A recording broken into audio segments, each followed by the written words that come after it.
Hello, everyone, and welcome to the Apartment Building Investing Podcast. I am your host, Michael Blank. And today, just a little bit of fun, is my co-host, Drew Whitson. What's going on, Drew? Hey, Michael. Thanks for being here. I'm excited about this episode today because, yet again, we have someone who has become financially free with real estate. And it's no surprise that it was with multifamily syndications. With that, let's get right into the show with Matt Bronner. I would argue that it's scarier to be at a Fortune 500, 100 company, whatever you want to say, and have decisions happening in boardrooms where you never knew about it. Your performance could be fine, but you happen to be sitting in the wrong seat and now you're out of a job and you never had any insight there. So where I think a lot of people have an initial reaction is they see the risk, right? They're like, oh my gosh, if I don't grow business here, I don't eat. Okay, that is true, but at least now you see your path is clear. You can dictate your next steps here, as opposed to being dependent on pleasing somebody else, which could be completely for arbitrary reasons. Or, as I said, you could have just been sitting in the wrong seat doing a great job, but you got caught in a reorg. I've seen all the above happen.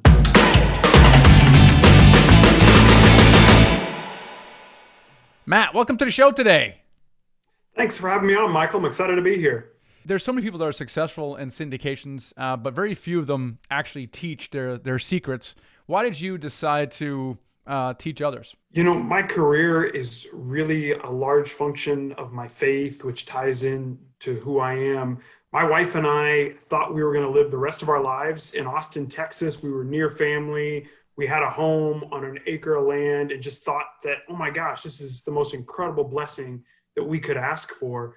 But I just really felt this calling to work, worship, and play all in the same place. I needed to be planted. And along the way, I was blessed enough to have an investment company, and at the time was townhomes, grew into multifamily that was growing. And so that became the avenue that I could really be planted and pursue financial independence. And it's really tied into who I am as a husband, as a father, my ability to be home for dinner, my ability to be present with my children. And that's just a large part of my worldview.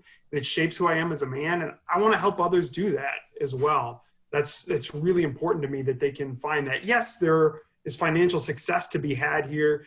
Yes, financial independence has multiple facets to pursue, but I think what we miss is the freedom, especially, I'm just speaking from my perspective as a husband, as a father, what that gives you. Matt, as a part of a investment group, you said one of your first forays in real estate was townhomes. Tell me a little bit about how this group decided to get together and why did you choose your initial townhome investment?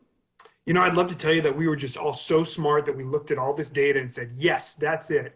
But it was 2011, virtually, and there were 6 of us, including me. None of us were parents at that point in time. A few of us were married. We were getting together to throw $50 a month at the stock market and really just kind of hang out and have a few beers there, where there was one of us that said, hey, if you're interested in really investing, come to Perkins the next day. And so 6 of us showed up. We each knew like one other person in that group. We didn't collectively know one another. And this was in 2011. So we were just starting to see a bounce back in single family home prices. But because of the way condos and townhomes are financed, they had been particularly hit hard. And so there was a good opportunity there. And we liked it because you could amortize your risk, right? As somebody who's getting involved, okay, I know that maybe the roofs, the exteriors going to be taken care of.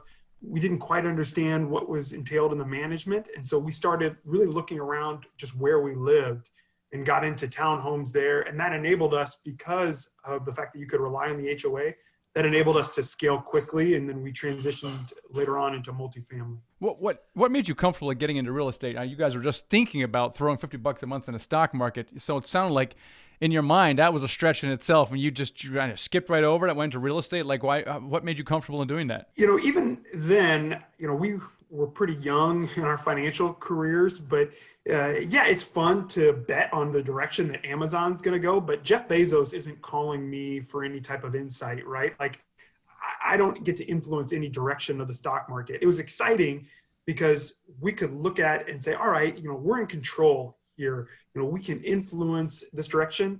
And there was just valuations that didn't make sense. Things, again, it went back to, and this is getting super specific into the townhomes, into how they're financed. Once so many go vacant, or you've had any evictions, it becomes harder to move them. So only certain types of buyers can do and move into those investments. But it was like, no, these are definitely worth more. These prices on these are silly. So we didn't have all the answers. It was just a knowledge that, look, we're buying a real asset here that somebody else can utilize and that we can rent out. Matt, one of the questions we often get as mentors is, how do I know who to partner with? And how do I find those people? And how do I know when it's a good fit? How do you know this group was a good fit when you started the group? And how do you know that they've continued to be a good fit today? Sure. I would say I feel more confident later on than I did at the outset. And it's a question I get from a lot of my students. Initially I felt confident because I was a single guy. My attitude was honestly like, look, the money I'm putting in here, if I lose this, I'm employable. There's no one depending on me to eat here. I can figure out a way to make this work. And I wanted to move into something a little bit more entrepreneurial from what I was doing. I felt confident because I did have some personal relationships with those that were part of our group. We all invested the same amount initially, so we're equally yoked in that regard. And then we've continued to move forward, as we've taken on, equal shares of the financial obligations. It's different now day to day, but we're really leveraging our history together and the fact that this has all become a pretty significant part of our financial portfolios, if not our main financial portfolio. But I tell my students a lot, you can't legalize this. Yes, have good operating agreements. We've got to protect ourselves, but you don't want to spend your time trying to motivate partners who aren't going to be up to your level. You want to run to where the energy was at. And I'm very blessed that there were 5 other men who came into my life who had that energy and that focus, all different individuals, but we seemed to make decisions along the same way. And so we could run towards that opportunity. And let me get this straight. You got five partners? Yes. Okay. Obviously it's working out. My question is, how in the world is it working out? Because there's a lot of you. How do you make it work? It's a lot like when one of my habits is whenever I see somebody who's been married for 60 years, I was like, how do you do that? Right. And it's always shocking, like just, how basic the answers are. They're like, well, we communicate well, we compromise, we do what we say we're going to do. And that same attitude is what comes to mind when people ask me how we've done it, right? Like we've made sure that we're equally yoked in the financial burdens, but then we also communicate well. We're always very forthcoming. We're always 100% honest with one another. And that's just enabled us to grow as a company and tackle bigger opportunities that come with some bigger challenges along those ways. But it's those same character traits that play well in a business partnership or a marriage. Yeah, that's great. Great advice. Communication, do what you say, honesty. I think those are great. How are you guys splitting up your roles of responsibilities? And I ask because we see some partnerships struggle because the roles and responsibilities are shared and no one really knows who's responsible and accountable for what, versus other partnerships where the roles are more clear cut. You fund the deal, I raise the money. You manage it. How do you guys split up your roles and responsibilities? Well, it's much different today than it was at the outset. At the outset, we had one townhome that all 6 of us went and slapped 30 gallons of paint on the wall, which was 28 gallons more than it needed. And so we were just all kind of doing what was necessary. And that's one of the things that I'm so grateful for, because I see a lot of people get lost in the legalities early on, like trying to avoid any potential pitfalls. Because we were young, it was just like, let's go. This is an opportunity. Let's chase this. Let's capture as many of these as we can. Now, as our assets grew over time and we got to a point where we wanted somebody to do this full time, and I was the first, we now have one other partner who's joined me and he runs a different business line for us. But then because I had been traveling for a living, I was able, because I actually left Minneapolis, as I said, I was down in Austin, Texas, but that enabled me to take calls about broken toilets. I was really involved in a lot of the property management, asset management. And so that kept me up to speed day to day. So it was really clear for me to delineate a role, and that really became my job. And I tell people now, my job is really 3 parts. It's find money, find deals, and write process docs. And really it's just writing process docs for my staff so I can spend more time on the first 2 things. So it matured over time, but as I said, I'm just so grateful that we had the operating mindset initially of we're just going to go and do it as necessary. We're not going to worry about legality. And then as it grew over time, we said, yeah, we got to compensate people here. But that didn't come until multiple years down the line. Okay, so Matt, walk us through the difference between going on acquiring townhomes and duplexes to into multifamily. What was the first big jump you had from moving from the duplexes into the larger multifamily class? Well, I want to come back to this because it was actually easier to acquire multifamily than it was to acquire townhomes. But we had, and again, like I would love to tell you that we were so smart that like, yes, we're going to go to multifamily, but townhomes was like our worldview. We thought the greatest thing you could do would be to acquire this, big portfolio of townhomes. The first time somebody brought us a deal to invest in, like we questioned whether it was even legal. We're like, how do you do this? Who's on title? What's going on here? And we had acquired enough assets. We have always reinvested all of our capital into the business. And then we had done some debt funds over time to put ourselves in a position where we had a significant amount of capital that we could invest. And so that's really how we brought value to the deal. We had an operator that was here locally. The key cog for all of us is Target. We all met at Target at their corporate office. Or Drew, I know you have a background as well. I don't know what that says about Target. Maybe they were working us too hard or not enough. I don't know that we all went and formed these real estate careers afterwards. But we were blessed enough to meet an operator who was really advanced in establishing a deal, and he had set it up. And he said, look, I don't have the capital necessary. And so we were able to come on as a joint venture partner. And then we built on that. That introduced us to other lenders, really helped us build out our team. And then as we identified that this is where we want to go, we really were able to leverage that and show that as our experience to prove ourselves as credible buyers, which is, the main hurdle that you have to meet when you want to purchase multifamily assets. But coming back, as I think back on it, your mind is so tunnel vision when you get started. You don't think about the possibilities that are out there. It's like, yes, all I can buy is this townhome. Well, it was easier to secure the financing on a 32 unit that I bought back in January than it was to secure the financing on the townhome. Like the townhome, they wanted the name of my first unborn son. I swear, like there was actually a banker who we brought to, because we would do this, bank roadshow. We'd say, and this was in 2011. We're like, hey, we got this idea. We're going to start a real estate investment company. And the banks would say, oh, that's great. Show us your balance sheet. We're like, well, that's where you come in. And they'd say, that's cute. Come back and see us a little later. But like one banker legitimately wanted like the ability to approve of all of our leases, right? Where you contrast that with multifamily, what we see from its historical risk performance, it was night and day difference. And the loan terms were better. So it's easier is my first and foremost response from the difference between townhomes to multifamily. Matt, you said something real interesting in there. You said you have a debt fund. Can you talk about what that is and what that looks like to work with a debt fund investor versus your traditional limited partner investor in a syndication? Sure. So this was something that really got started when we initially started buying properties because we knew we wanted to scale. We had capital to invest. We've invested our own capital, but we sat around and looked at what had just taken place between 2008 to 2011. And yeah, you'd seen the market go to some incredible highs, but that volatility along the way had really crushed the principal for a number of folks in our inner circle, primarily friends and family. And that's where this started. So if you were, in your late 50s, early 60s, watching what had happened to your 401k, it was pretty traumatic, right? That was your nest egg that you were going to depend on. And so what we did is we initially, positioned a known quantity, and we came out with 3 different vehicles. One was, and we really priced them like a bond. So one was a full annuity, another was a coupon, and a third was a lump sum. We said, here you can know what you're going to earn. We're taking away the uncertainty. And so now you can plan for that. And what started out with just friends and family has grown through referrals. These are all people that we've had previous relationships with, but we've been fortunate to raise over $4 million through these various debt structures that we've come up with.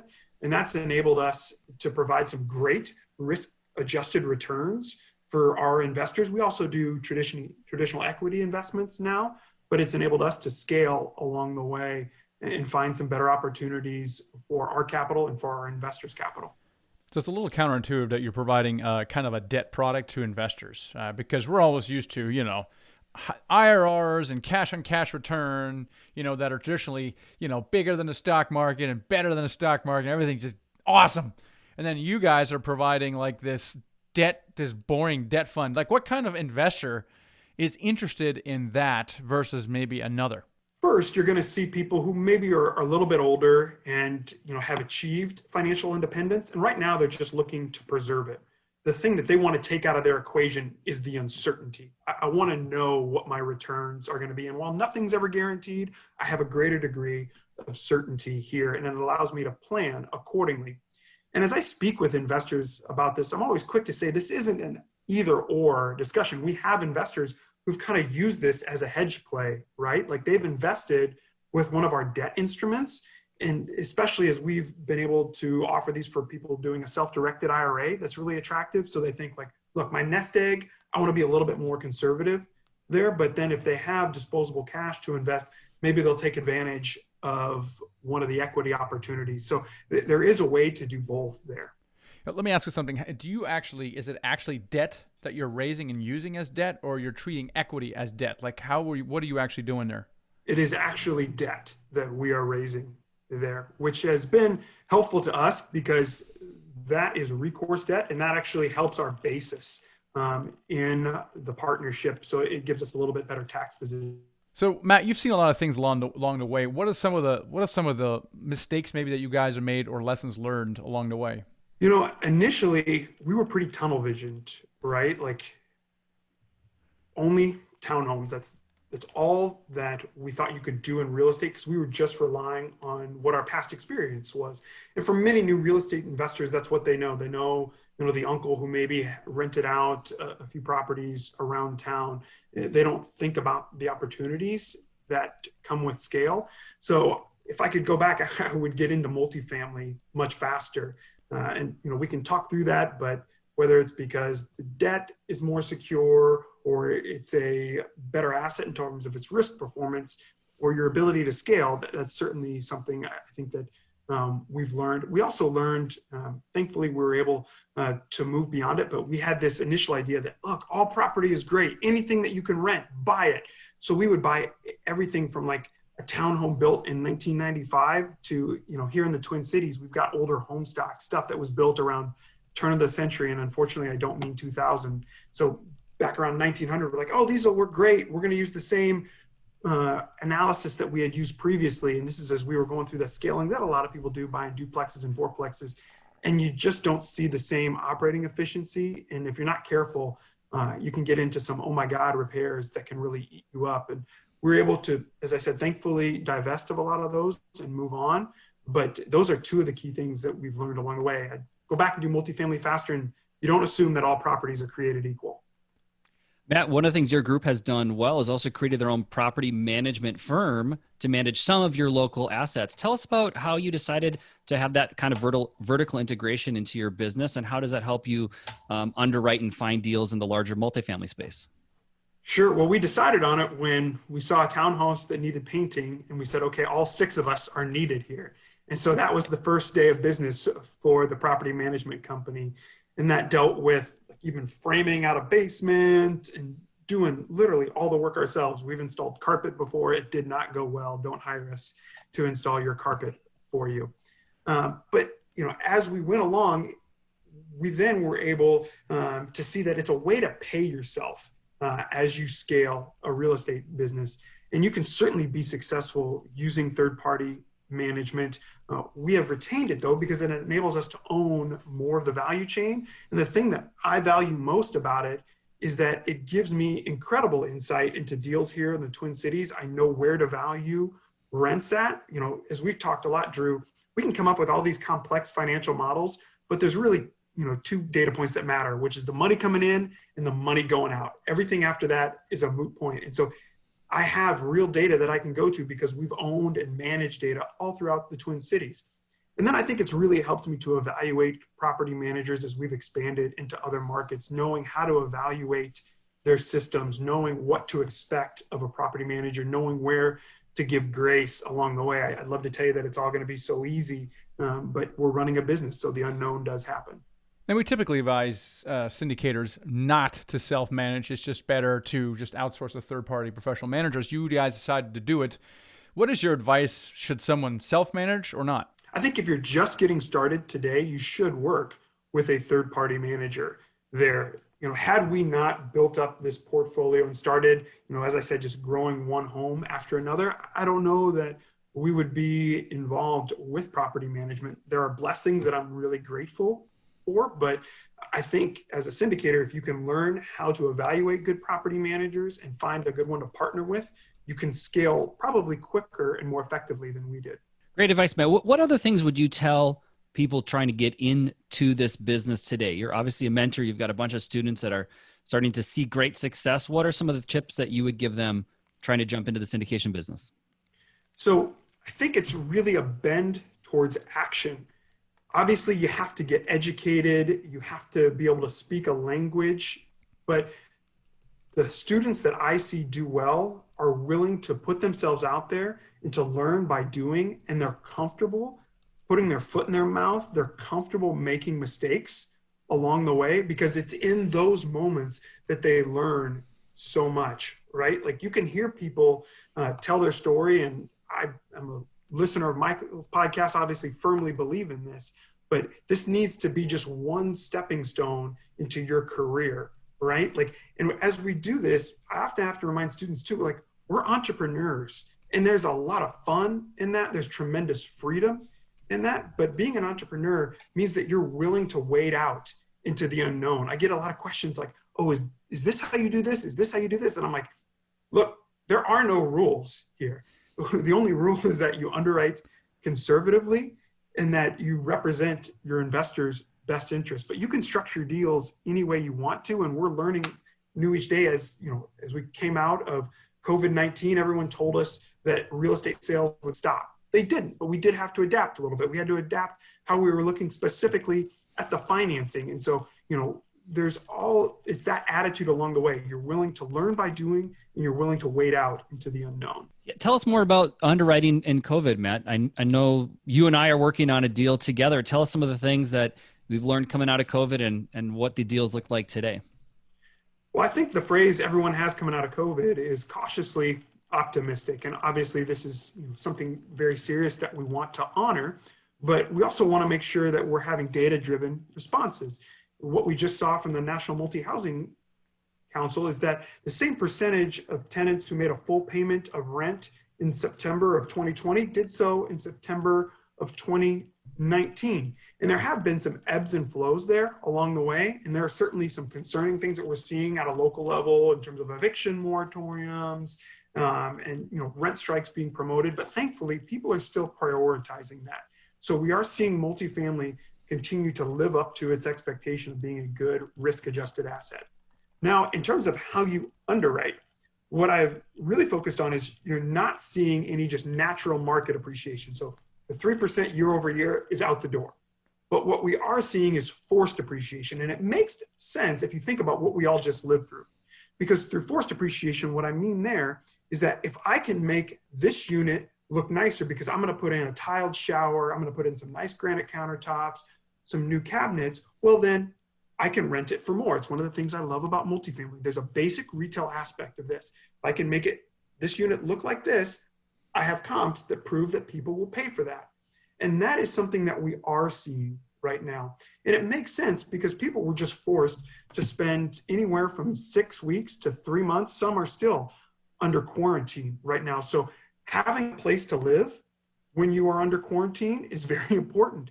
All of a sudden, as you look around, it's why Home Depot can't keep cabinets in stock right now, right? Like, people are really excited to change where they live because they've had to spend more time there. One of the things on our deal that we're looking at is the fact that, we're going after more of a working professional as part of our tenant base. So, like, what's really important to that group? Well, if the groups had to stay home more, all these Zoom calls, they eat up a ton of broadband. So we want to be able to offer good internet access. So a product like a Gigafy and there's other providers out there becomes a great way to drive incremental revenue onto these deals. Yeah, you mentioned COVID because, a lot of times we say, hey, it's now a great time to invest.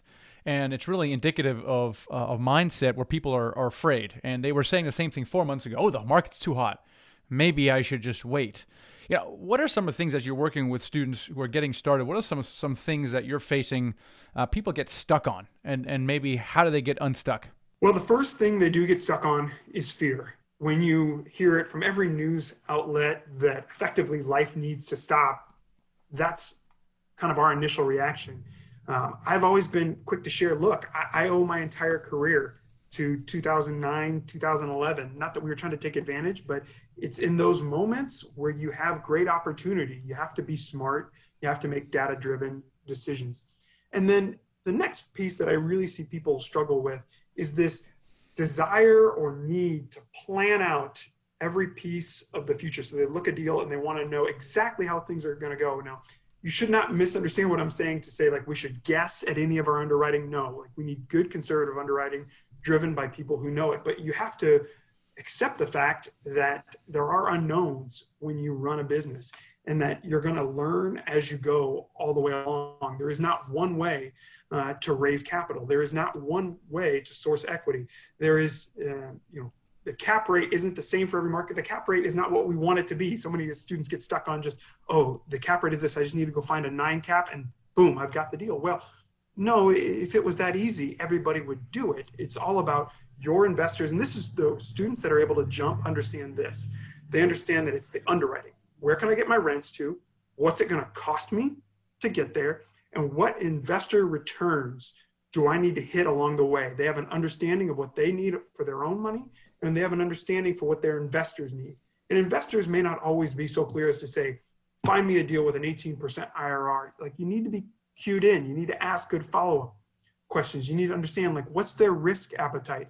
And that's going to tell you the availability or the ability of your bench to invest in the deals that you bring to them. So it's understanding those. And then if you can find a deal that meets that, the cap rate's irrelevant. It's, does the pro forma match what smart, well-informed people know of that market? And does it meet your investors' returns? I think one of the things you said earlier was the key to success is action. And just when I observe people who are successful who are not, that's exactly what sets them apart. It's not demographics. It's not experience. It's not how much money they have or don't have. It's that one is taking action. And they're taking action regardless of whether they're afraid, because we're all afraid, right? But some people who are successful, they decide to move forward anyway. And those people can take action even though they don't have everything figured out yet. It's the sign of a true entrepreneur, frankly. I'm curious, do you think that some people are just born that way? Or can people be taught how to overcome fear, how to overcome being stuck? I believe you can. That's my own story. Right? My thought growing up is I just want to find one job that I can work for 40 years. I'll magically save enough money and then I'll be able to take care of my family. And there's a whole different number of ways we can go to this, but I can tell you that I feel safer now that I've stepped out on my own than I did beforehand. And that's because I can see what's in front of me. We all live in the real world. We do have to provide something. We don't magically get the income and the resources that we need to love and care for our families. It's just not the way the world works. Everything is dependent on our performance. I feel safer now because I can see it, right?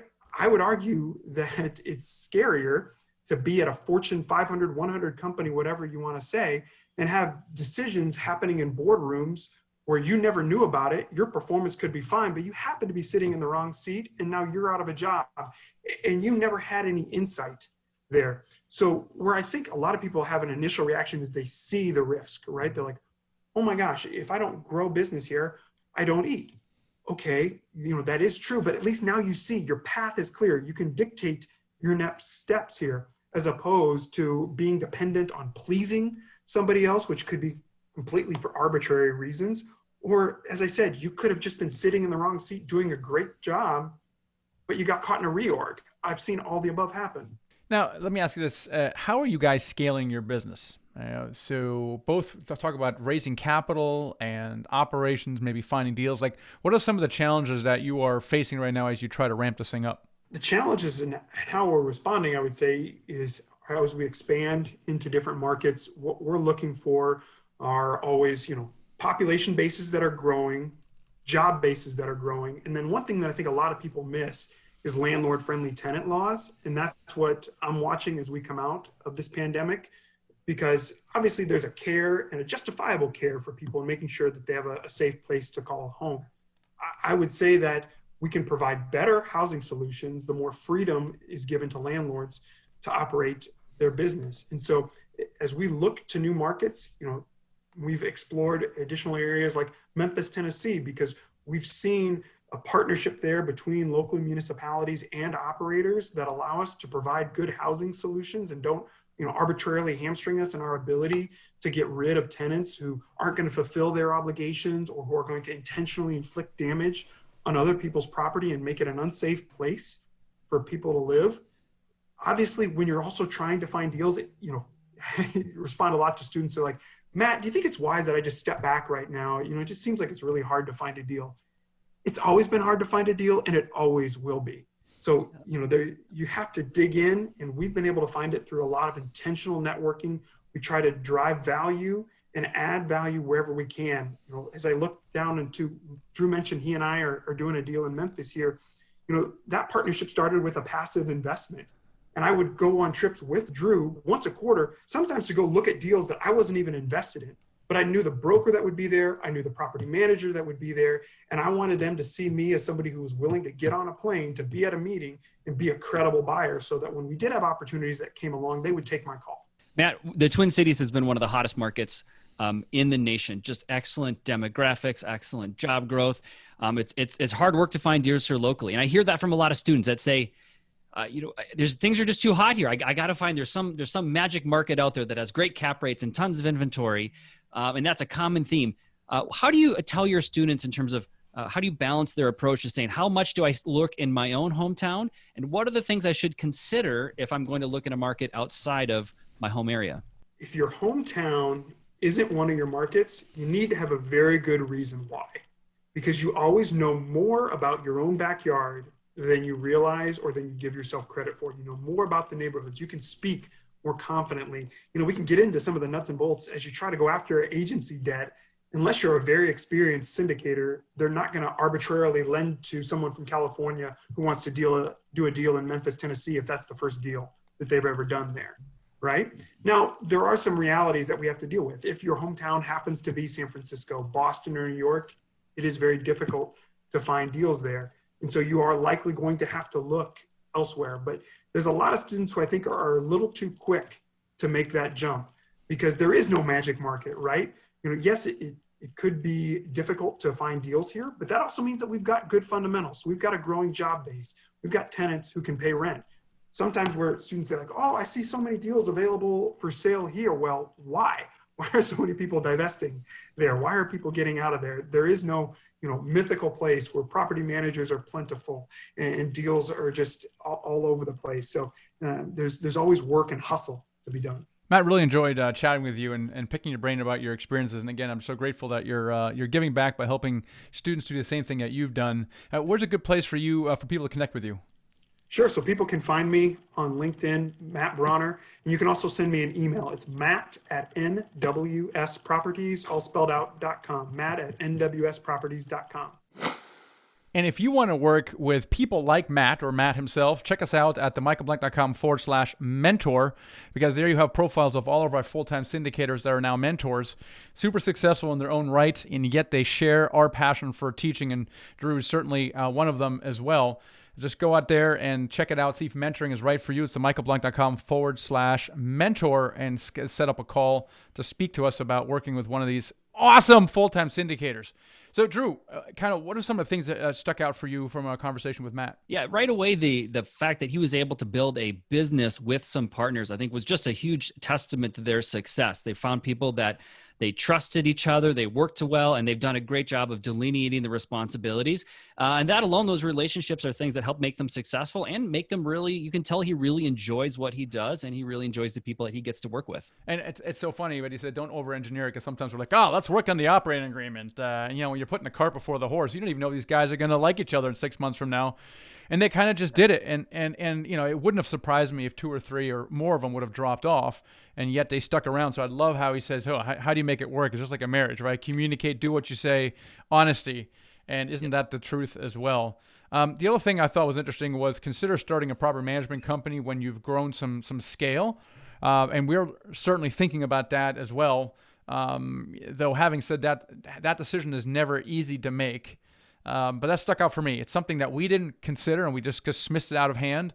But Matt's got several hundred units, and even for your, you guys, you have over 2,000 units now as well. To what degree are you looking or thinking about potentially self-managing? The way my business is built, it is dispersed amongst different geographic areas. And I really trust the kind of property managers that we have.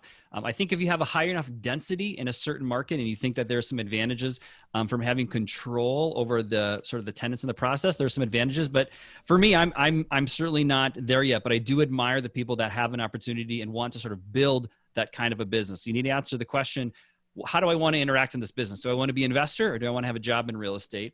And different people have different propensities towards sort of that spectrum. Yeah, absolutely. And it's, again, I think density is key. You need several hundred units in a particular area for it to be worthwhile to, even attract kind of talent you need to do all that stuff. What else stuck out from your conversation with Matt? I loved how he said, even though that their group has been really successful, it's always hard. Deals are always hard, and you don't get it by they don't just fall into your lap. They found ways to educate themselves, build a business. They use a lot of different creativity to kind of get the returns they need. I love Matt's ideas about using debt syndication, and he's using equity syndication. So they find ways to help service their investors, and they find creative ways to find the great deals. And they do that by being smart and deliberate. I think really understanding your investors is key. And, to some extent, we don't do enough of that, frankly, because we're just providing equity, right? Equity is what we're providing. And there's a lot of people who offer preferred or in this case, debt equity. Some people work only with 1031 exchange investors, and so really understanding your investor base and what they want. Even Corey Peterson, he has a very interesting, unique model because he really talks to people who typically have IRA money, right? So it's a particular kind of investor who's thrilled at getting 6 to 10 to 12%, and our quote normal investor, it would bore them to tears. But yet those investors are out there, and the investors that are investing in debt are out there. So I think it's a very interesting thing to go and look at your investors and profile investors and see what they would and would not consider. Maybe you're not actually serving them properly, right? Maybe you have a heavy value add deal that has a high IRR but doesn't have a cash on cash. Or what if there's an investor that wants cash on cash and they don't really care about the IR, right? What are you doing about them? It's really splitting, understanding your investors. So any parting thoughts here, Drew? Keep leaning into the business. Keep finding ways to service your investors. Keep finding ways to find deals. Everyone's making money in your home market.